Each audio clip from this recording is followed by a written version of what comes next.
Bismillahirrahmanirrahim. Assalamualaikum warahmatullahi wabarakatuh. Bismillahirrahmanirrahim. Alhamdulillahirabbil alamin. Wa bihi nasta'in ala umuri dunya waddin. Wassalatu wassalamu ala sayyidil anbiya'i wal mursalin sayyidina wa maulana wa habibina wa syafi'ina Rasulillah Muhammad ibn Abdullah wa ala alihi wa sahbihi ajma'in. Allahumma 'allimna ma yanfa'una wanfa'na bima 'allamtana warzuqna ilman wa amalan wa ikhlasan tuqarribuna ilaika amin amin ya rabbal alamin. Amma ba'd. Langsung aja kita baca hadisnya. Jadi saya baca hadisnya dulu baru nanti saya terangkan ya. Bismillahirrahmanirrahim. An Abi Muhammadinil Hasan ibn Ali bin Abi Thalib sibti Rasulillah sallallahu alaihi wasallam, dari Abu Muhammad Hasan bin Ali bin Abi Thalib. Jadi hadis ini diriwayatkan dari Hasan bin Abi Thalib. Alhamdulillah. Hasan bin Abi Thalib ini adalah cucunya Rasulullah sallallahu alaihi wasallam wa raihanatihi radhiyallahu anhuma qala. Beliau berkata, hafidtu min Rasulillah. Hafidtu, saya hafal, min Rasulillah sallallahu alaihi wasallam, dari perkataan Rasulullah sallallahu alaihi wasallam, da' ma yaribuk, tinggalkan perkara, tinggalkanlah, ma perkara yaribuka, yang membuatmu ragu, ila ma la yaribuk, ila ma kepada perkara, la yaribuka, yang tidak membuatmu ragu. Rawahu Tirmidzi, diriwayatkan oleh Imam Tirmidzi, wan Nasa'i, dan Imam Nasa'i. Wa qala Tirmidzi, kata Imam Tirmidzi, hadisun hasanun sahih, hadis hasan sahih. Nah, saya jelaskan di sini hadisnya singkat. Da' ma yaribuk ila ma yaribuk, tinggalkanlah perkara yang membuatmu ragu pada perkara yang kamu tidak ragu. Maksudnya apa? Maksudnya adalah kita disuruh oleh Rasulullah Shallallahu Alaihi Wasallam untuk meninggalkan perkara yang kita masih ragu, apakah itu halal, apakah itu haram. Atau kalau kemarin sudah dibahas adalah perkara yang syubhat. Kalau kita masih ragu, oh ini halal apa haram ya, kita nggak tahu, lebih baik kita tinggalkan. Nah, yang kita pilih atau yang kita lakukan adalah memilih sesuatu yang sudah jelas kehalalannya pada perkara yang kita yakini. Oh, kita sudah yakin bahwa hal itu adalah perkara yang halal, udah kita lakukan, kita pilih, paham ya? Kita meninggalkan perkara yang masih kita masih kita ragukan. Yang kita lakukan adalah perkara yang sudah kita yakini benar dan kita yakini halal. Nah, kayak nanti nih kalian kalau sudah besar, ini kaidah umum buat kalian. Kaidah umum buat kalian nanti di kehidupan kalau sudah besar. Kayak semisal kita ragu, saya kalau melakukan ini boleh apa enggak ya? Nah, kita kan masih ragu. Lebih baik kita tinggalkan. Jangan kita lakukan. Kita tanya seorang yang lebih tahu, baik itu guru kita, orang tua kita, atau lain sebagainya. Kita berperilaku kita kepada orang tua. Oh, kalau saya lakukan kayak gini membuat orang tua senang atau malah sedih ya. Nah, lebih baik tidak kita lakukan, tapi kita tanya ke saudara kita, kakak kita, ke yang lebih tua atau paman kita. Kalau itu membuat orang tua yakin itu membuat orang tua senang, semisal, maka kita lakukan. Ini perkara ini boleh atau tidak ya ketika dilakukan di pesantren? Nah, kayak gitu lebih baik tidak kita lakukan. Baru ketika sudah tahu, oh ternyata ini perkara yang boleh, maka kita lakukan. Kita sudah yakin bahwa perkara ini adalah perkara yang boleh atau tidak dilarang di pesantren, maka kita lakukan. Tapi kalau masih ragu, oh ini boleh atau tidak boleh ya, kalau di pesantren berperilaku kayak gini, membawa ini, membawa itu, atau lain sebagainya, lebih baik kita tinggalkan ketika masih ragu kayak gitu. Yang kedua, yang bisa kita ambil intinya adalah berperilaku zuhud dan warok terhadap gemerlap dunia. Nah, berperilaku warok dan zuhud kepada dunia ini agar kita terjaga. Kalau kita masih ragu halalnya, kita masih ragu haramnya, ini halal atau haram, ini boleh atau tidak boleh, maka kita tinggalkan. Ini adalah perilaku yang warok atau zuhud terhadap dunia kita, sehingga kita tidak silau, kita tidak tidak terlalu, hati kita tidak terlalu terpaut kepada dunia. Yang ketiga, inti dari hadis ini yang bisa kita sampaikan adalah tanda-tanda kesempurnaan iman seseorang adalah meninggalkan perkara halal karena takut terjerumus pada perkara haram. Nah, salah satu meskipun itu halal, sudah jelas-jelas halal, tapi orang-orang soleh terdahulu itu meninggalkannya karena takut ketika melakukan hal-hal tersebut itu nanti menjerumuskan kita kepada hal-hal yang haram.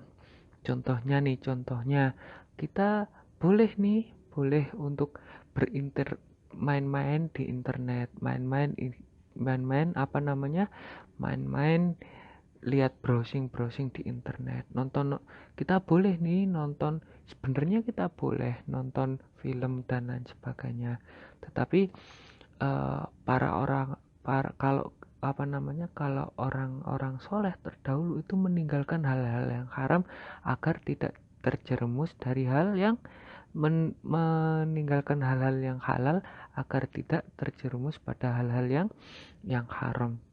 Contoh, kita meninggalkan nonton film agar nanti kita tidak terjerumus pada film-film yang aneh-aneh. Kita tidak tidak browsing. Kita meminimalisir browsing mainan internet agar tidak nanti ketika sering bermain internet akhirnya nanti buka internet yang tidak wajar. Nah, yang keempat adalah termasuk perkara yang bisa membuat ragu adalah berkata dusta. Nah, dan termasuk perkara yang bisa membuat yakin adalah berkata jujur dan benar. Makanya kita sering tahu nih, ketika seseorang berbohong, dia akan ragu-ragu, dia hatinya akan bimbang, dia akan bingung dengan sendirinya.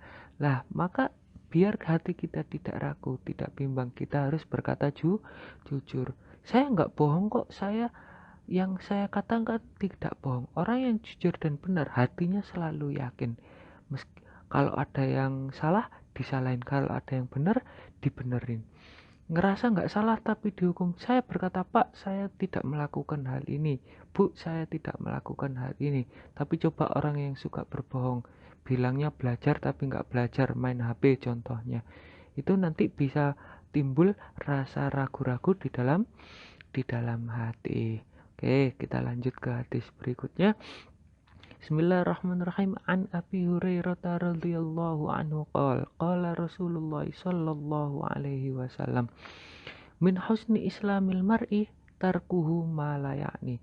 An Abi Hurairah, dari Sayyidina Abu Hurairah radhiyallahu anhu Abu Hurairah berkata, qala Rasulullah sallallahu alaihi wasallam, Abu Hurairah berkata, Rasulullah sallallahu alaihi wasallam pernah bersabda. Sabdanya apa? Min husni islamil mar'i, sebagian dari bagusnya Islam seseorang, tarkuhu adalah meninggalkannya ia malayanihi, sesuatu yang tidak penting baginya. Hadisun hasan, hadis hasan, rawahu Tirmidzi, diriwayatkan oleh Imam Tirmidzi wa ghairuhu, dan lainnya. Nah, ini hadisnya singkat. Oh ya, kayak yang tadi yang sudah dijelasin poin-poinnya, coba nanti dicatat di buku biar kalian ada catatannya. Yang hadis tadi yang 4 poin tuh. Nah, di dalam hadis ini juga ada 4 poin yang perlu disampaikan. Yang pertama apa?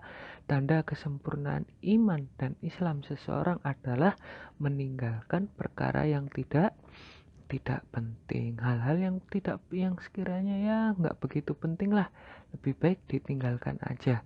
Nggak perlu nggak perlu dilakukan. Ya meskipun itu halal, meskipun itu boleh, meskipun itu tidak haram, itu lebih baik ya nggak ditinggalkan saja.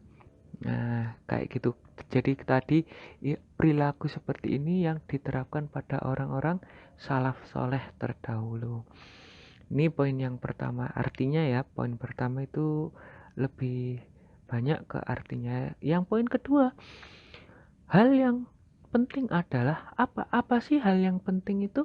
Hal yang penting adalah melaksanakan kewajiban dan tanggung jawab yang telah diberikan.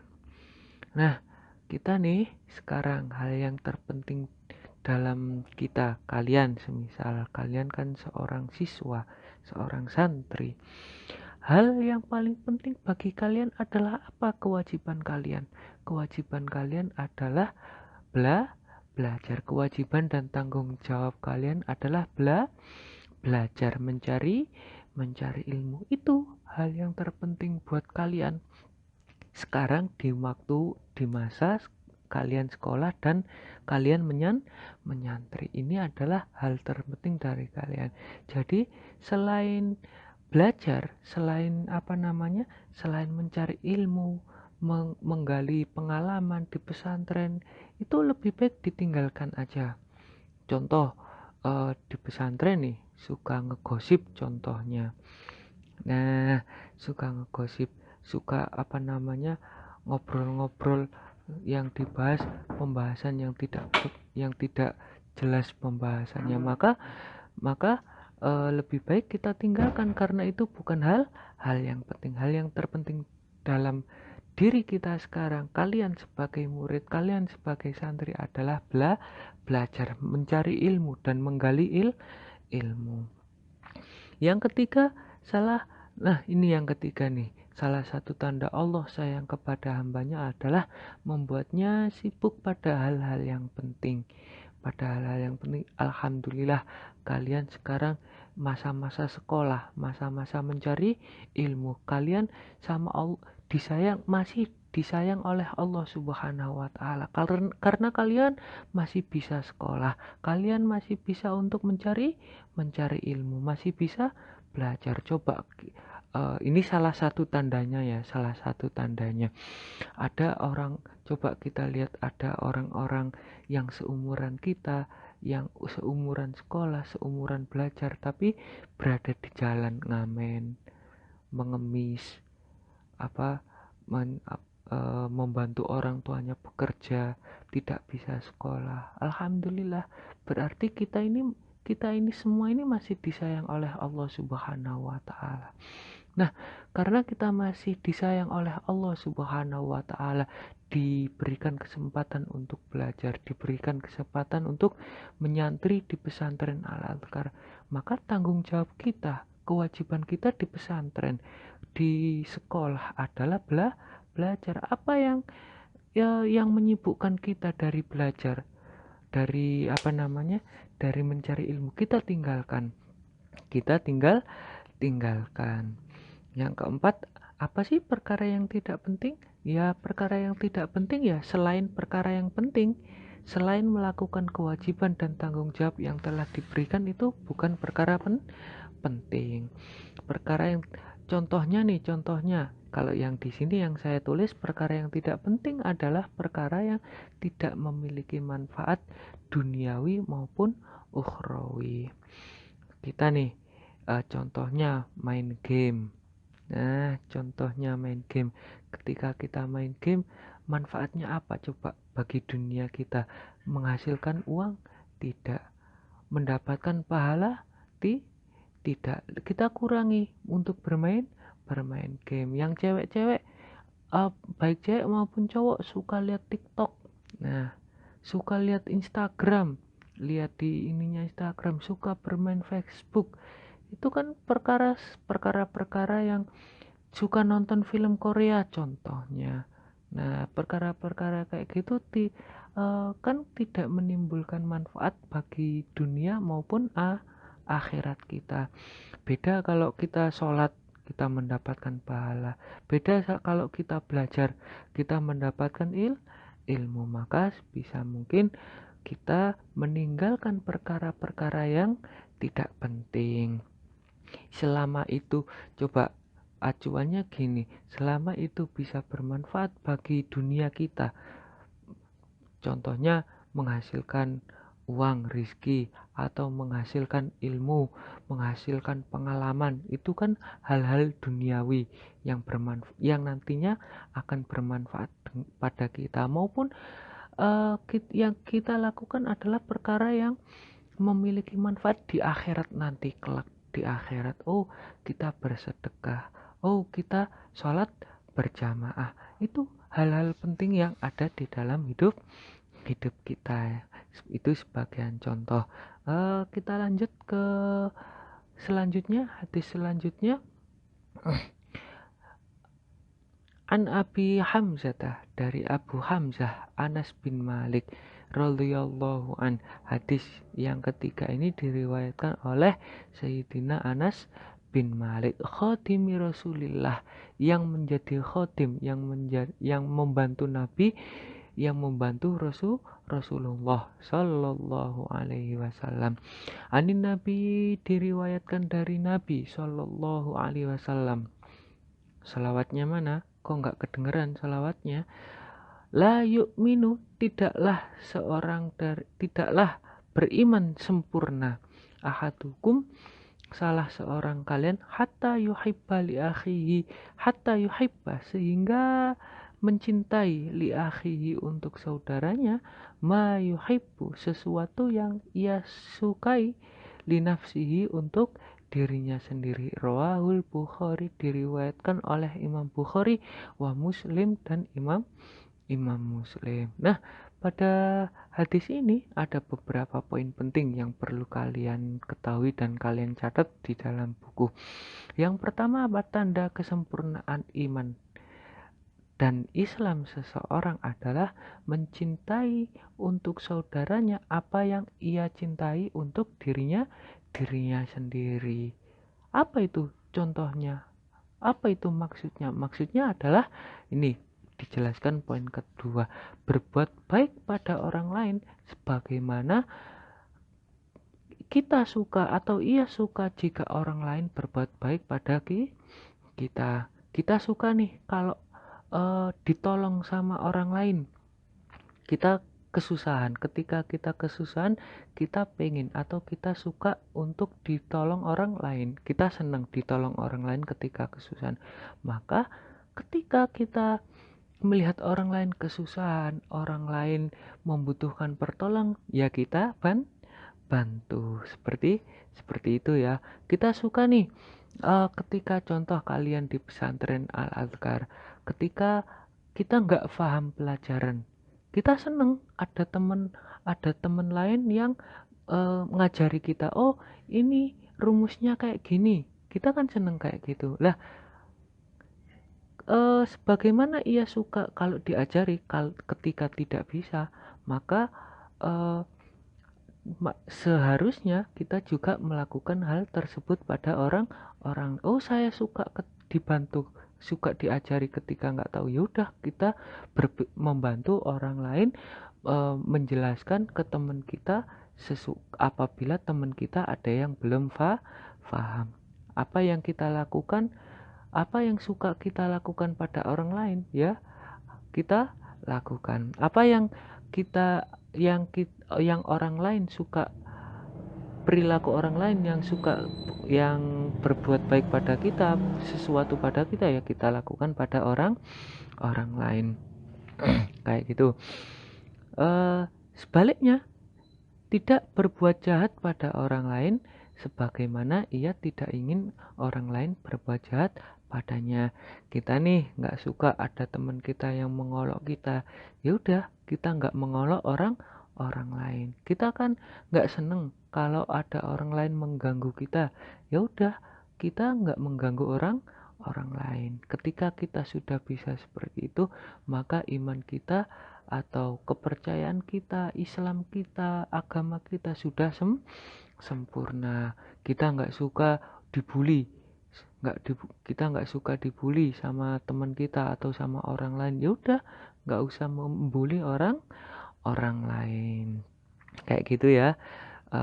Kayak gitu. Oke, poin yang ketiga yang dimaksud dengan hadis ini adalah senang apabila ada orang lain mendapat sesuatu yang baik, sebagaimana ia juga senang apabila mendapatkan sesuatu yang baik.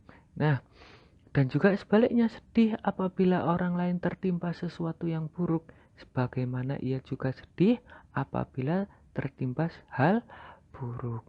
Kita kita nih, saumpamanya di kelas, contoh di kelas, saumpamanya kita senang ketika ada seorang guru memuji kita, iya enggak? Senang apa enggak ketika ada seorang guru yang memuji kita, entah itu karena prestasinya, entah itu karena nurutnya, entah itu karena akhlaknya, dan lain sebagainya. Kita seneng nggak kalau dipuji guru kayak gitu? Seneng. Nah, ketika ada teman kita yang dipuji, ketika ada teman kita yang akhlaknya baik, dipuji sama guru, kita juga ikut seneng. Nggak boleh di dalam hati ada ada rasa iri, ada rasa benci, ada rasa iri hasut kepada temennya, nggak boleh. Tapi kita harus seneng seneng juga. Lihat temen nih, lihat temen lihat temen eh, apa namanya prestasinya bagus, mendapatkan ranking. Kita harus seneng, karena kita juga seneng apabila kita mendapatkan nilai yang bagus dan juga mendapatkan ranking. Sebaliknya, nah ini contoh sebaliknya, ketika ada kita kan sedih nih kalau semisal kita dihukum di pesantren, contohnya kalau kita dihukum gara-gara nggak pakai seragam, gara-gara apa. Nah, maka kita juga ketika melihat orang lain tertimpa hal yang seperti itu, tidak memakai seragam atau karena hal yang lain melakukan pelanggaran terus dihukum, kita juga seharusnya ikut merasa sedih. Nah, ketika kita bisa seperti itu, maka iman kita sempurna. Contoh lain, ketika teman kita, contoh nggak punya pen, kita juga karena nggak punya apa untuk belajar, suatu alat untuk belajar, maka kita juga harus sedih. Kita juga sedih. Nggak boleh kita terus ikut senang. Senang dia mendapatkan seperti itu. Senang ketika dia hukum. Naudzubillah min dzalik. Kita tidak boleh seperti itu. Tapi kita harus juga ikut sedih. Karena kita juga sedih ketika hal yang buruk menimpa kita. Ada temennya dihukum karena pelanggaran apa dan apa, kita nggak boleh seneng, tapi kita harus sedih, karena kalau kita dihukum kita juga nggak mau, kayak gitu. Paham ya? Paham. Nah, yang keempat, hadis ini mengajarkan kita untuk menjadi manusia yang baik. Manusia yang baik itu manusia yang seperti apa sih? Manusia yang baik adalah manusia yang peduli terhadap sesama.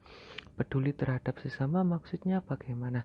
Kita kan seneng nih kalau mendapatkan poin. Kita seneng karena jamaahnya rajin, contohnya akhirnya mendapatkan poin. Kita seneng apa enggak? Ketika mendapatkan poin, mendapatkan ranking, mendapatkan nilai yang bagus dan lain sebagainya, kita seneng enggak? Seneng. Nah, karena kita senang mendapatkan seperti itu, seharusnya kita juga kita peduli terhadap teman kita. Kita juga ingin teman kita mendapatkan nilai yang bagus. Kayak gitu. Mendapatkan nilai yang bagus, kita juga ingin orang lain mendapatkan hal kebaikan yang sama seperti kita mendapatkan kebaikan. Kalau semisal ada teman yang kita mendapatkan nilai bagus, Kita harus peduli pada sesama. Oh, saya juga ingin teman saya punya nilai yang bagus. Ya udah, tak ajak belajar. Tak ajak belajar bersama. Apa namanya? Oh, teman saya kelihatannya kok agak males ya belajarnya, jamaahnya, terus ininya. Oh, saya senang ketika mendapatkan poin. Saya senang ketika berjamaah. Ya udah, ketika saya melakukan taat saya senang. Ya udah, teman kita yang masih males-malesan, teman kita yang masih belum sadar, kita ingetin, ayo belajar, ayo kita ajak pada hal yang baik, sebagaimana juga kita melakukan hal kebaikan. Manusia yang baik itu seperti apa? Seperti apa lagi? Manusia yang baik tidak memiliki rasa benci. Tidak ada rasa benci terhadap orang lain. Kita disakiti, ketika kita disakiti, contohnya, kita kan nggak pengen disakiti karena itu menyakitkan buat diri kita. Ya udah, kita nggak perlu membalas. Nah, karena ketika kita membalas sama aja dong kita menyakiti orang lain juga. Akhirnya sama-sama menyakiti. Jangan sampai seperti itu. Jangan sampai ada rasa benci, jangan ada sampai ada rasa membalas dan lain sebagainya, sehingga tidak ada benci di dalam diri. Terus tidak ada rasa iri ketika teman kita mendapatkan kebaikan, mendapatkan ranking, kita nggak sampai sedih, tapi malah ikut tambah senang. Ya, mungkin segitu aja dari saya.